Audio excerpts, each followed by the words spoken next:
5 seconds. Start. Mr. Speaker Sir, I beg to move the cut motion standing in my name. I wish to point out that there is great need to waive the sales tax on perishable articles like fruits, fish, etc. I am not saying that the government should waive the sales tax altogether, but I want that certain commodities should be exempted from sales tax. In this connection, I would like to say that the income from sales tax has been very good, but at the same time, the government do not see the hardship caused by this tax to the poor people. There is almost no commodity in our country that can be sold or purchased without sales tax. To that extent, the government deserve congratulations. But I do not know why the government should not exempt a few perishable articles from sales tax. As we know, a man's basic requirement is food, and I am sure that if sales tax on food is waived, there will not be much loss of income for the government.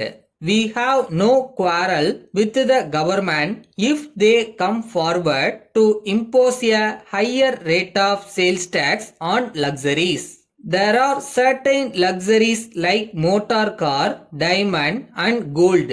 We have no objection if they are taxed heavily. The rich man who comes forward to purchase a motor car can pay a little more if it makes up the loss sustained by the government by exempting the articles that we have asked for from sales tax. So, the policy of the government must be to tax the rich more and to tax the poor less. Then, I would like to touch upon the hardship caused to the merchants by the imposition of multi-point sales tax. The government have not accepted our suggestion that there should be no multi-point sales tax, and they have failed to rectify the mistakes that are pointed out by us. The whole process of taxation goes on from the wholesaler to the retailer and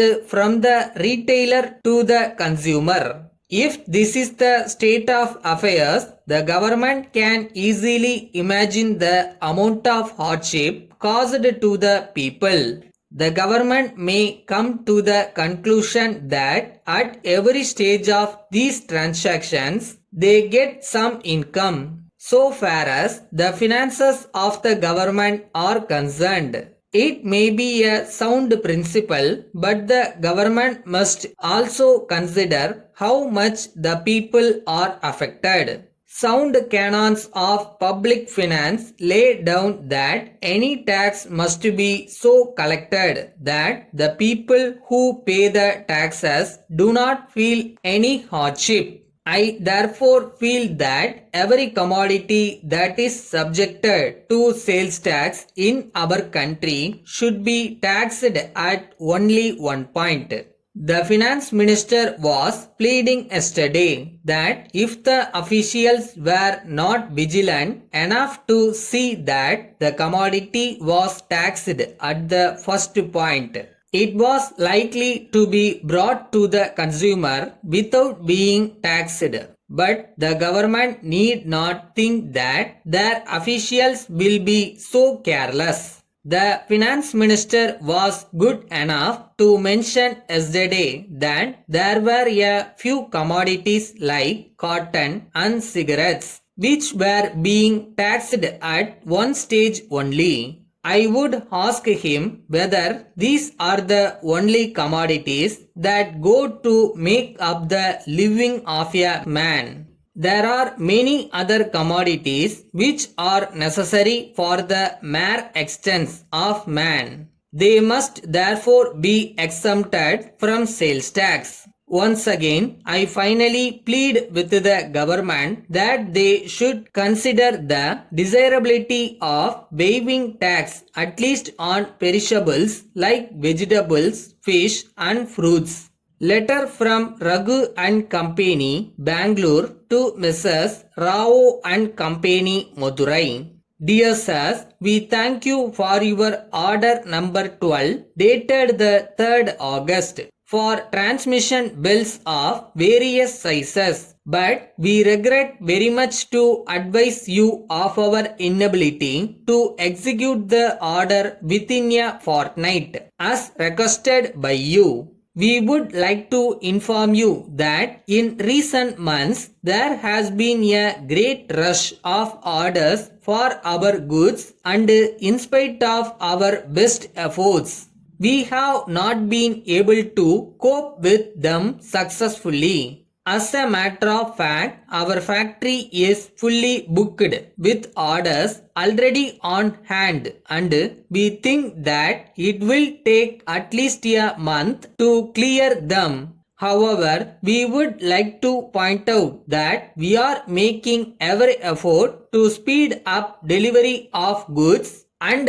in fairness to all our customers, all orders are being handled in strict rotation. We regret very much the inconvenience that may be caused to you by this delay, and we hope and trust that it will be convenient for you to allow us this extension of time in the special circumstances that we have explained above. We have great pleasure in informing you that we have already booked your order provisionally, but we would be grateful if you confirm your order on the revised condition. We assure you of our best attention at all times. Yours faithfully.